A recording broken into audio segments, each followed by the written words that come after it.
ਹਾਂਜੀ, ਸਵਾਗਤ ਹੈ ਇੱਕ ਵਾਰ ਫਿਰ ਤੋਂ ਸਾਰਿਆਂ ਦਾ ਤੁਹਾਡੇ ਆਪਣੇ ਚੈਨਲ ਦੇ ਉੱਤੇ। ਅੱਜ ਅਸੀਂ ਗਵਰਨਮੈਂਟ ਬਜਟ ਜਿਹੜਾ ਚੈਪਟਰ ਫਸਟ ਵੀਡੀਓ ਦੇ ਸਟਾਰਟ ਕੀਤਾ ਸੀ, ਉਹਦਾ ਅੱਜ ਅਸੀਂ ਸੈਕਿੰਡ ਪਾਰਟ ਜਾਂ ਸੈਕਿੰਡ ਵੀਡੀਓ ਹੈ ਜਿਹੜੀ ਉਹ ਲੈ ਕੇ ਆ ਰਹੇ ਹਾਂ ਔਰ ਬਹੁਤ ਅੱਛਾ ਰਿਸਪੌਂਸ ਰਿਹਾ ਹੈ ਸਾਰੇ ਹੀ ਵਿਊਵਰਸ ਦਾ।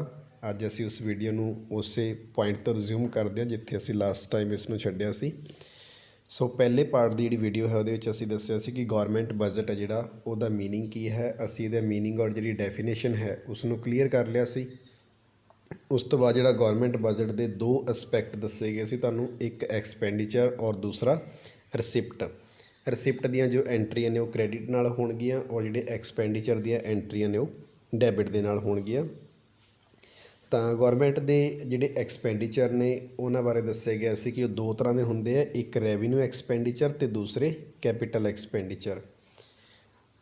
ਤਾਂ ਦੋਨਾਂ ਦੇ ਵਿੱਚ ਬੇਸਿਕ ਡਿਫਰੈਂਸ ਵੀ ਕਲੀਅਰ ਕੀਤਾ ਗਿਆ ਸੀ ਕਿ ਜਿਹੜਾ ਰੈਵਨਿਊ ਐਕਸਪੈਂਡੀਚਰ ਔਰ ਕੈਪੀਟਲ ਐਕਸਪੈਂਡੀਚਰ 'ਚ ਫ਼ਰਕ ਇਹ ਸੀ ਕਿ ਇਹਦੇ ਨਾਲ ਗੌਰਮੈਂਟ ਦੀ ਲਾਇਬਿਲਟੀ ਜਾਂ ਐਸੈਟਸ ਦੇ ਉੱਤੇ ਕੋਈ ਵੀ ਇੰਪੈਕਟ ਨਹੀਂ ਪਏਗਾ।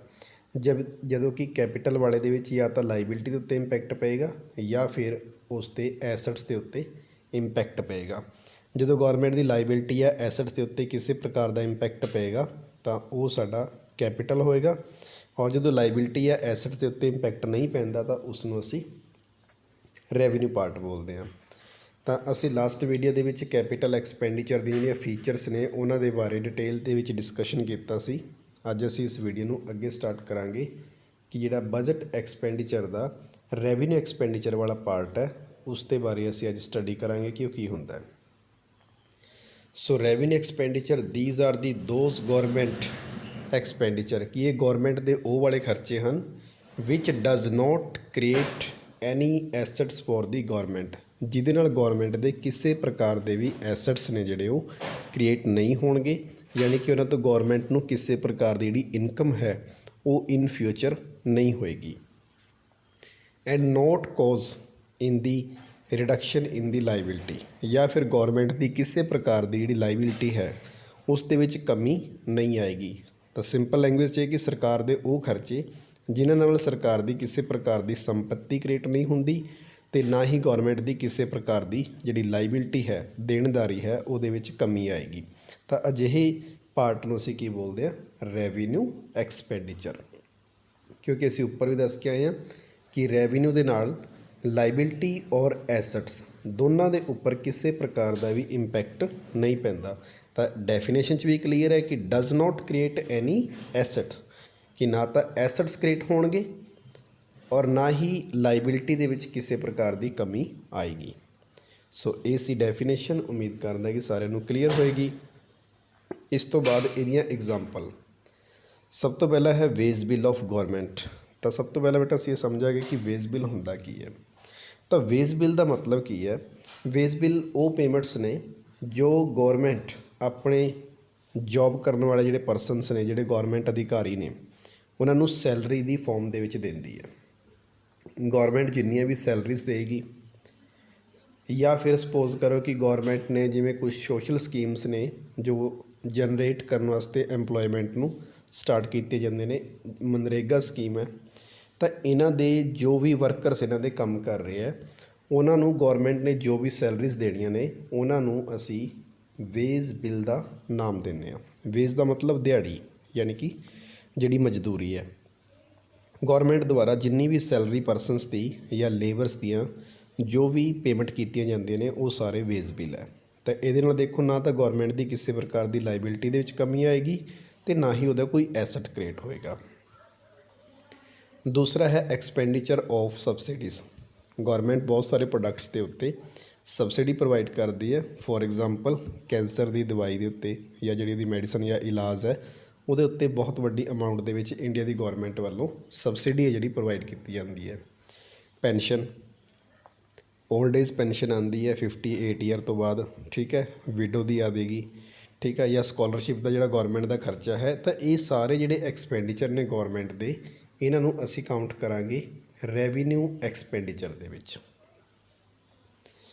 ਹੁਣ ਉਸ ਤੋਂ ਬਾਅਦ ਚੱਲਦੇ ਹਾਂ ਕਿ ਅਸੀਂ ਜਿਹੜਾ ਰੈਵਨਿਊ ਐਕਸਪੈਂਡੀਚਰ ਹੈ ਉਹਦੇ ਫੀਚਰਸ ਕੀ ਨੇ। ਤਾਂ ਸਭ ਤੋਂ ਪਹਿਲਾ ਫੀਚਰ ਹੈ ਕਿ ਨੋ ਰਿਡਕਸ਼ਨ ਇਨ ਦੀ ਲਾਇਬਿਲਟੀ।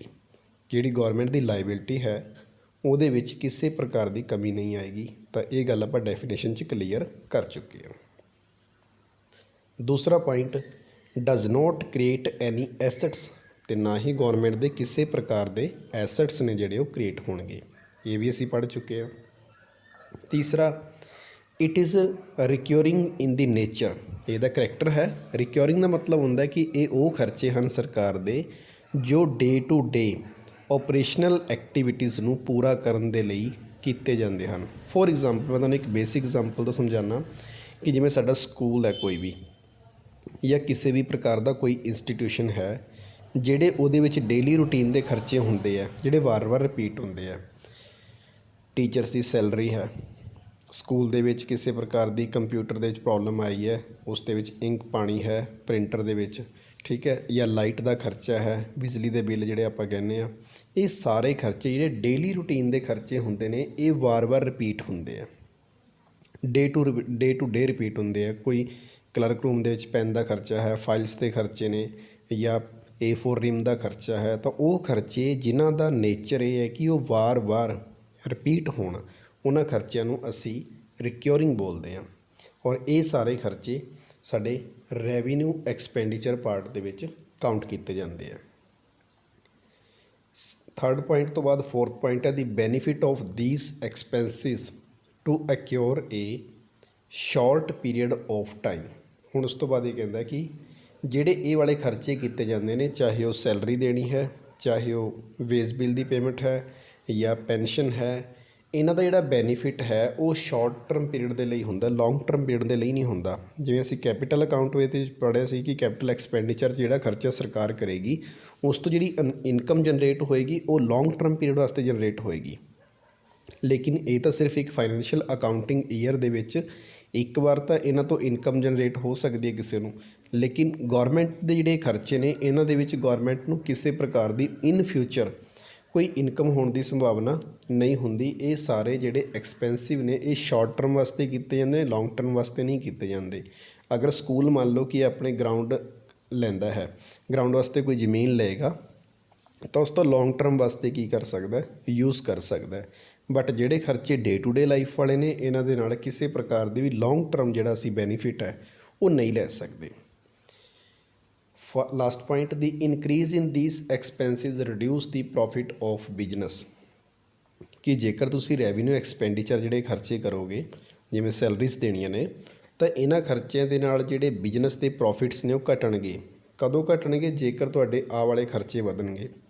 ਅਸੀਂ ਉਸ ਐਗਜ਼ਾਮਪਲ ਤੋਂ ਚੱਲਦੇ ਹਾਂ ਕਿ ਅਗਰ ਸਕੂਲ ਦੇ ਵਿੱਚ ਕੋਈ ਵੀ ਬਿਜਨਸਮੈਨ ਜਾਂ ਮੈਨੇਜਮੈਂਟ ਵਾਲੇ ਟੀਚਰਸ ਦੀ ਸੈਲਰੀਜ਼ ਨੂੰ ਜਿਹੜਾ ਇਨਕਰੀਜ਼ ਕਰਦੇ ਆ, ਜਾਂ ਉਹਨਾਂ ਦੇ ਡੇਲੀ ਦਾ ਮੰਨ ਲਓ ਕਿ ਬਿਜਲੀ ਦਾ ਖਰਚਾ ਵੱਧ ਗਿਆ, AC ਲਗਵਾ ਲਏ, ਜਾਂ ਬਿਜਲੀ ਦੇ ਬਿੱਲ ਹੀ ਪਿੱਛੋਂ ਵੱਧ ਗਏ, ਸਰਕਾਰ ਨੇ ਬਿਜਲੀ ਦੀ ਪਰ ਰੇਟ ਯੂਨਿਟ ਵਧਾਤੀ, ਤਾਂ ਉਹਦੇ ਨਾਲ ਜਿਹੜਾ ਸਕੂਲ ਹੈ ਉਹਦੇ ਐਕਸਪੈਂਡੀਚਰ ਦੇ ਵਿੱਚ ਵਾਧਾ ਹੋਏਗਾ। ਔਰ ਜਿੰਨਾ ਵੀ ਗੌਰਮੈਂਟ ਵਾਧਾ ਕਰੇਗੀ ਐਕਸਪੈਂਡੀਚਰ ਦੇ ਵਿੱਚ, ਤਾਂ ਉਨੇ ਹੀ ਗੌਰਮੈਂਟ ਦੇ ਖੁਦ ਦੇ ਜਿਹੜੇ ਪ੍ਰੋਫਿਟਸ ਨੇ ਉਹ ਡੀਕਰੀਜ਼ ਹੋਣਗੇ। ਜਿਵੇਂ ਸਕੂਲ ਦੇ ਪ੍ਰੋਫਿਟਸ ਡੀਕਰੀਜ਼ ਹੁੰਦੇ ਆ, ਕੋਈ ਵੀ ਸਕੂਲ ਹੈ ਜਿੰਨੇ ਉਹਦੇ ਐਕਸਪੈਂਸਿਵ ਵੱਧਦੇ ਜਾਣਗੇ, ਓਨਾ ਹੀ ਉਹ ਗੌਰਮੈਂਟ ਦੇ ਸਕੂਲ ਦੇ ਜਿਹੜੇ ਪ੍ਰੋਫਿਟਸ ਨੇ ਉਹ ਲਗਾਤਾਰ ਕੀ ਹੋਣਗੇ, ਰਿਡਿਊਸ ਹੋਣਗੇ। ਤਾਂ ਰੈਵਨਿਊ ਐਕਸਪੈਂਡੀਚਰ ਦੇ ਆਪਣੇ ਕੋਲ ਇਹ 5 ਫੀਚਰਸ ਨੇ। ਇਹਨਾਂ ਨੂੰ ਉਮੀਦ ਕਰਦਾ ਕਿ ਇਹ ਸਾਰਿਆਂ ਨੂੰ ਹੀ ਸਮਝ ਆਏ ਹੋਣਗੇ। ਅਗਰ ਕਿਸੇ ਪ੍ਰਕਾਰ ਦਾ ਡਾਊਟਸ ਹੈ ਤਾਂ ਤੁਸੀਂ ਕਮੈਂਟ ਸੈਕਸ਼ਨ ਦੇ ਵਿੱਚ ਦੱਸ ਸਕਦੇ ਹੋ। Thank you.